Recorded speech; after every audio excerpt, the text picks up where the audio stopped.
안녕하세요. 강의 시작하겠습니다. 오늘은 인도 철학이에요. 인도 철학인데 좀 색다르게 좀 재미있게 시작을 하려고 제가 다녀온 인도 여행, 인도 생활에 대해서 잠깐 말씀드릴게요. 어, 공항이에요. 이제 인도의 수도가 뉴델리인데 델리에 딱 내리면은 이러한 공항의 모습을 볼 수 있어요. 이게 여러분도 그거 아시죠? 이제 그 외국 여행을 다녀오신 분들도 몇 분 있을 텐데 세상에서 그 지역에 가서 가장 안전한 데가 어디예요? 공항이죠. 그리고 가장 깨끗한 곳도 공항이에요. 그래서 인도 공항은 이렇게 깨끗하고 가장 안전해요. 그러나 나가서 꼭 들려야 될 곳이 있어요. 얼마나 봐요.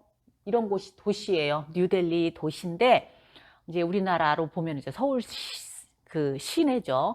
근데 여러분들이 꼭 인도를 가면 들려야 될 곳이 어디냐면 빠르간지라는 곳이에요. 빠르간지가 이제 델리 안에 있는데 이게 왜 가야 되냐면 여기에 한인 식당이 3개가 있어요. 그러면 한인 식당에 가서 그 유심칩이죠. 여러분들 핸드폰을 보면 유심칩을 사야 되는데 그게 하루 있다가 나오든지 이틀 있다가 나와요. 그러니까 그 한식당에 가서 그 사장님들에게 부탁을 하면 사장님들이 보증을 서야 되거든요.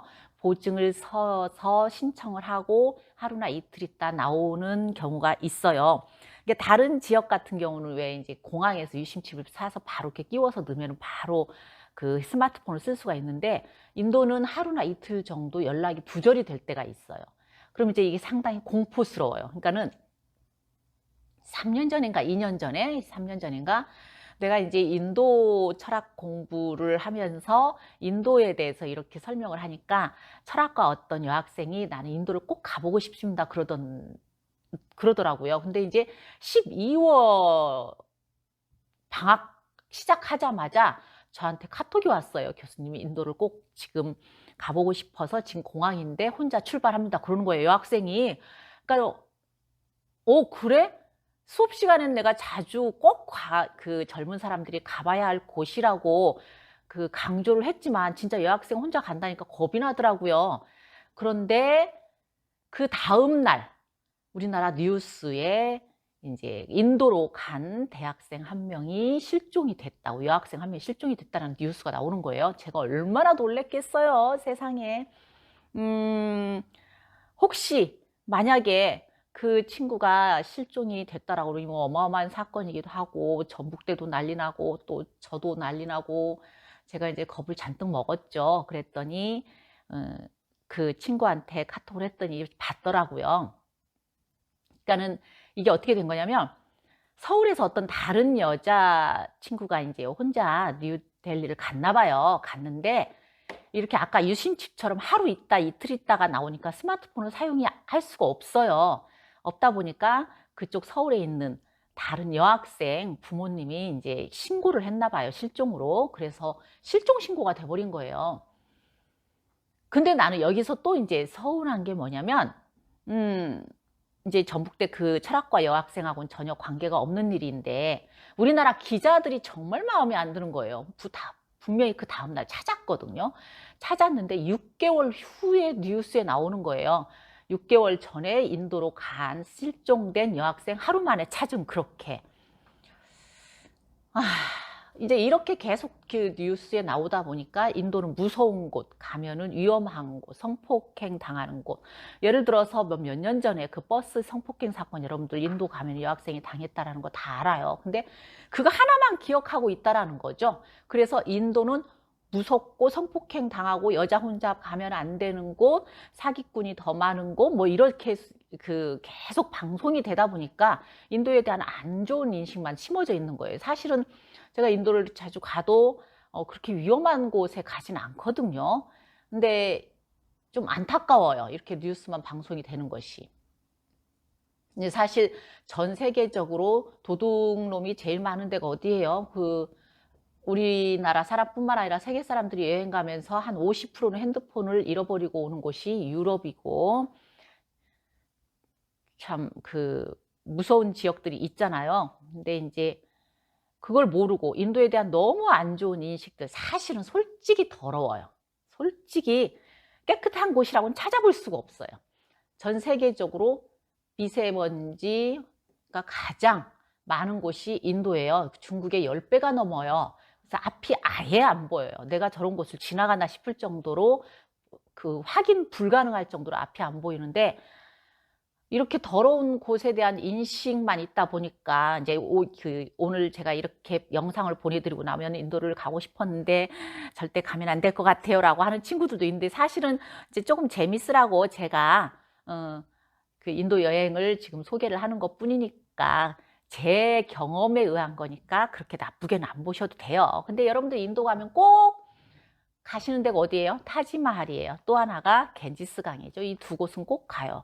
근데 정말 타지마할 예뻐요. 근데 저는 이제 재작년 겨울에 가서 이제 있다가 왔고 그랬는데, 재작년 겨울에 저 오고 나서 한국에 들어오고 나서 3월 달에 이게 330년 정도 됐는데 재작년 3월에 페인트 칠을 하얗게 다시 했어요. 근데 이제 올해 제가 또 어떤 사람을 인도에 보냈거든요.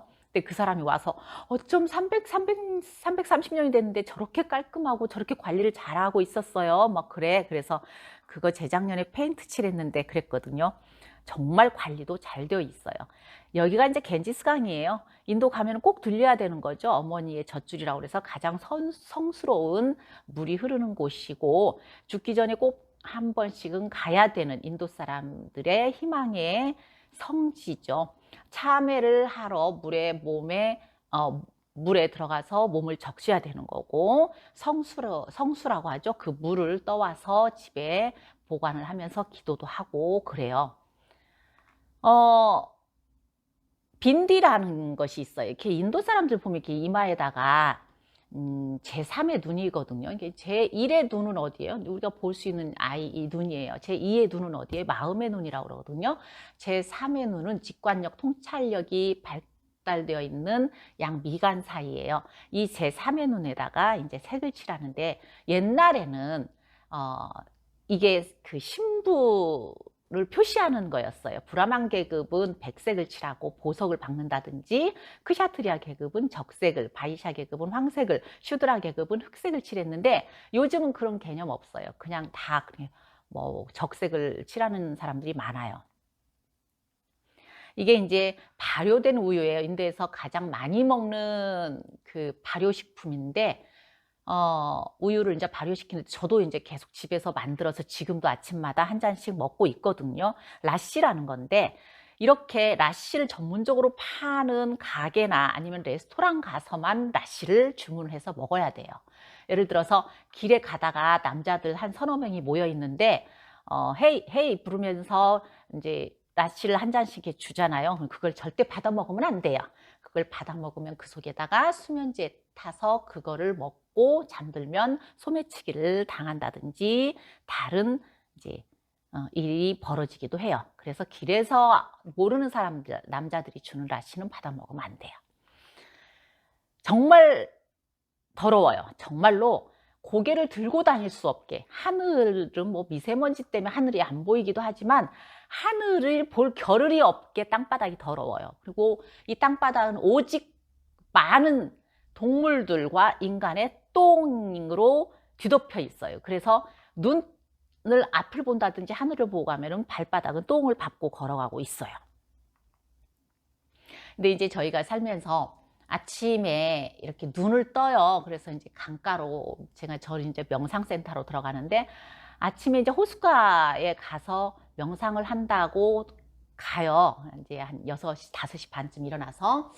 그러면은 이렇게 더러운 차들이 와서 세차하는 것도 있는데, 이 옆에서 사람들이 전부 똥을 싸요. 그러니까는 이 호숫가 근처에 사는 모든 마을 사람들이 수건을 들고, 그 다음에 칫솔을 들고, 그다음 비누를 들고, 빨랫감을 들고 다 나와요. 다 이 호숫가로 나오면은 호숫가에서 3m 떨어진 곳에서 전부 남자들이 옷을 벗고 똥을 싸요. 똥을 싸고 나서 일어나서 걸어가면 어떻게 될 것 같아요? 똥꼬에 있는 똥들이 붙겠죠. 그러니까 어떻게 해야 돼? 쭈그린 채로 3m를 물가까지 이렇게 걸어가. 쭈그린 채로 이렇게 앉은 자세로 3m 앞에 있는 물가까지 어슬렁어슬렁 기어갔다가 어떻게 해요? 인도는 왼손으로 똥꼬를 씻고 오른손으로는 밥만 먹어야 돼요. 그래서 왼손으로 물을 이렇게 받아다가 밑에 똥꼬를 씻으면 그날 하루가 시작이 돼요. 모든 사람이라고는 안 하지만 거의 인도의 화장실 문화가 1000명이면은 한 6, 5개밖에 없는 화장실 문화예요. 그러다 보니까 똥 싸는 게 가장 고통스러운 것이 인도 여행에서 매력이에요, 또. 근데 이제 아침마다 이렇게 나와서 강가든 물가든 구멍만 있으면은 전부 쭈그리고 앉아서 똥을 싸게 되어 있어요. 근데 이 아이 같은 경우는 상당히 부잣집이에요. 그죠? 똥을 뒤로 빠뜨릴 수 있는 단이라도 있으니까 다행이지. 자기 집 앞에서라도 싸니까 다행이지. 근데 뒤로 넘어지면 어떻게 될까? 근데 이런 거를 뭐라고 못하는 게 뭐냐면, 저번에도 무슨 강의에서 그랬지만 우리나라 60년대 50년대도 이랬어요. 아무데나 똥 싸고요. 70년대도 중국에도 이런 문화였어요. 그런데 중국에서 그 개발도상국, 후진국에서 탈피하려고, 우리나라도 마찬가지였고, 가장 먼저 하는 문화가 상하수도 시설 정비와 거기에 화장실 문화를 바꾸는 거였어요. 근데 중국에서는 그걸 성공을 했어요. 해서 지금 이제 중국에서 70년대, 80년대 여행 갔다 오면은 거의 이런 모습을 보고 왔어요. 그랬는데 지금은 이제 많이 바뀌었죠. 우리나라 50년대, 60년대도 마찬가지였고, 그런데 지금 인도가 이제 이러한 운동을 펼쳐요. 지금 도로사업 정비, 상하수도 정비, 그 다음에 화장실 문화를 바꾸려고 하는데, 인구가 너무 많다 보니까 쉽지는 않은 거죠. 제가 이제 15년 전에 인도 가서 살았을 때는, 그때 이제 어떤 아줌마가 걸어가는데 이렇게 딱딱딱 걸어가다가 이 나무 그 다리 옆에 쓰더라고. 그래서 다리 옆에 딱 잡더니 갑자기 얼굴이 빨개져. 하더만은 다리 사이로 뭐가 뚝. 조금 지나니까 또 뚝. 조금 지나니까 또 뚝. 아니, 새 덩어리가 바닥으로 떨어지더라고. 그래 놓고는 아무 일 없었다는 듯이 그냥 걸어가더라고. 이런 문화들이 있어요. 참 많은 문화들이, 이제 인도 같은 경우는 이제 여러분들이 가면 게스트하우스나 이제 호텔에서 머물 텐데, 호텔에서 어떻든지 간에 이제 소변, 대변은 다 처리를 하고 나가야 밖에 나가서 돈 주고 똥을 안 싸요. 밖에 나가서 똥 쌀 일이 있다 그러면 어떻게 해야 돼요? 이제 터미널이나 역으로 가서 돈을 주고 똥을 싸야 돼요.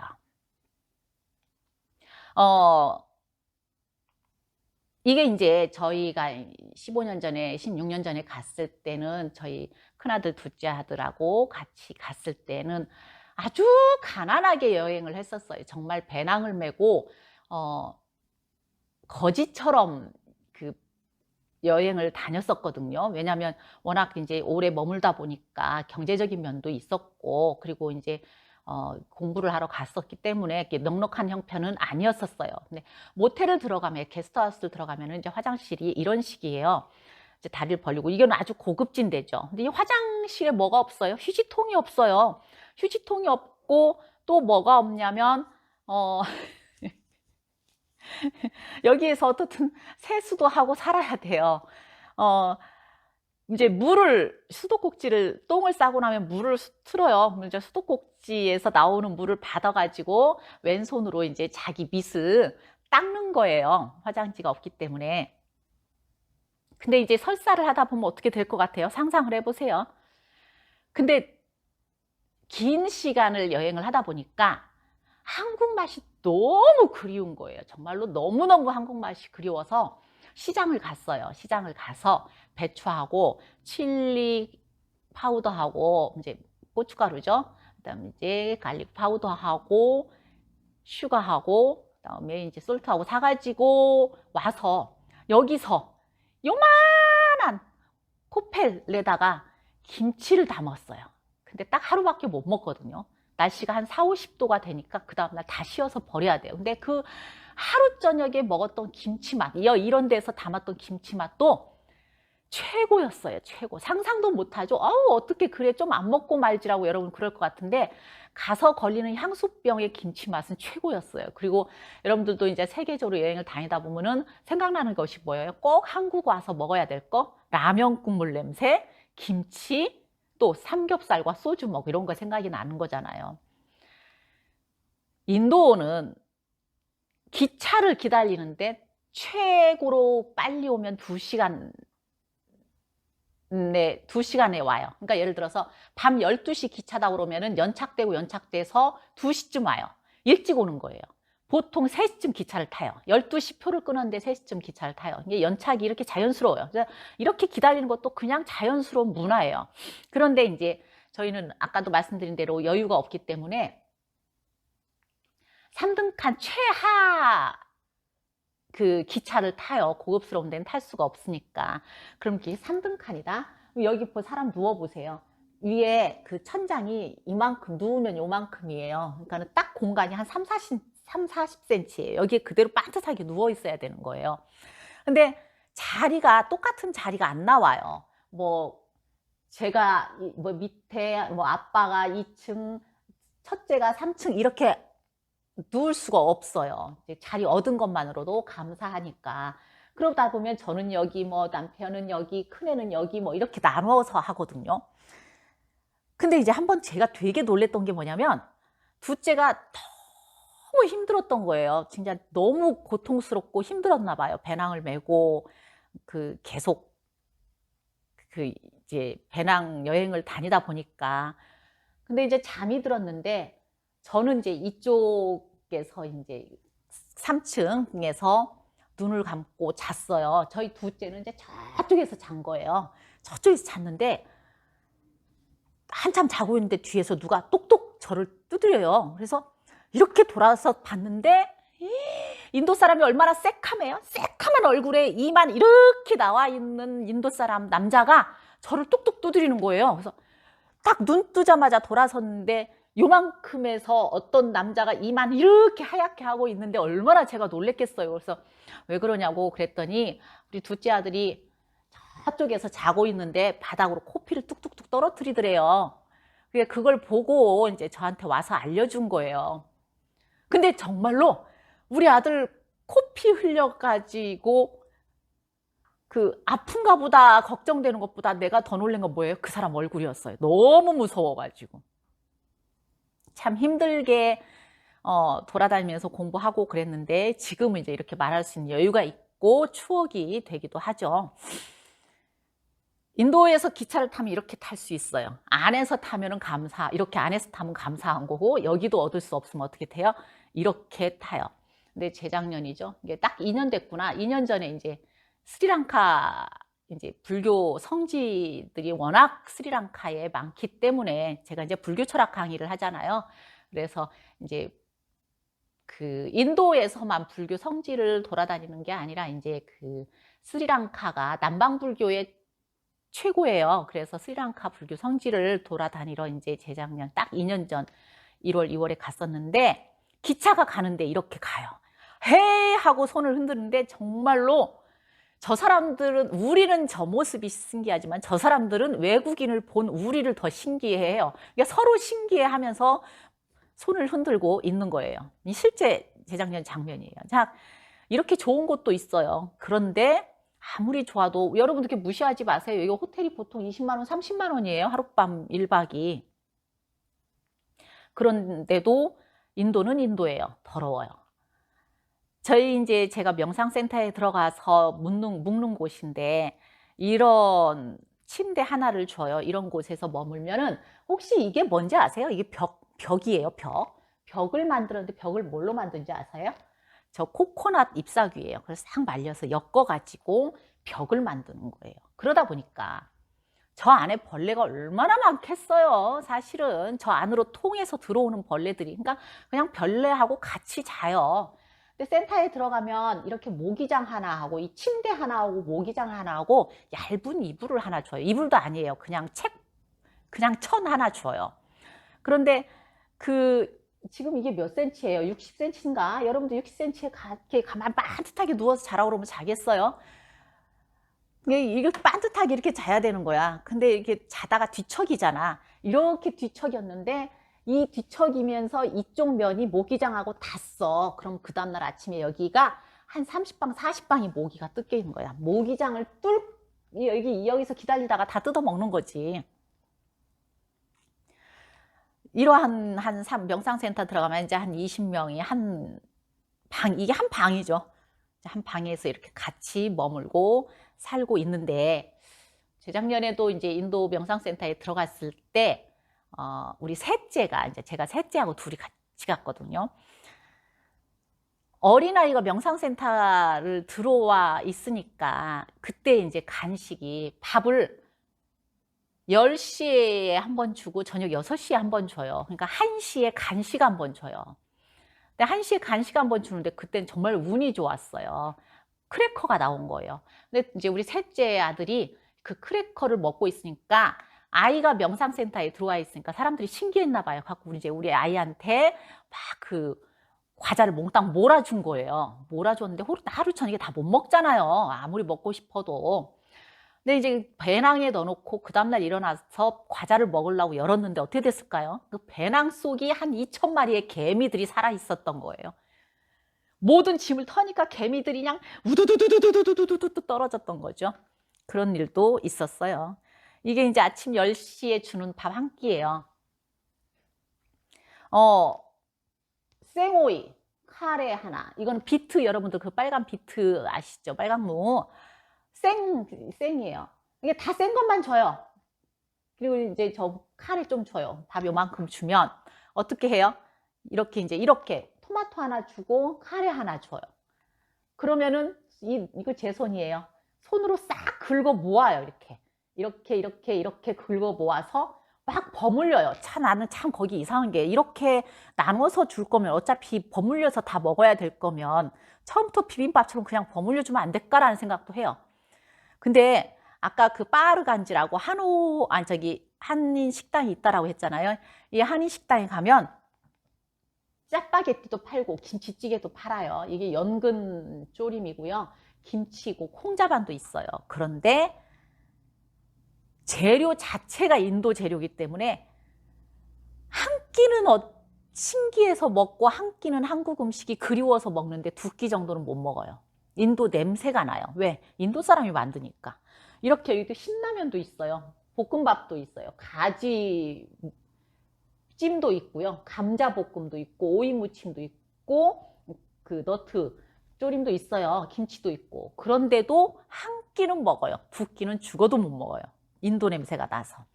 그러다 보니까 이제 방법이 터득을 해요. 갖고 요만한 1인용 밥솥을 가져가요. 그리고 쌀도 가져가요. 그래서 게스트하우스에서 라면을 사다가 라면을 가지고 가서 밥을 해 먹어요. 이게 가장 좋은 방법이에요.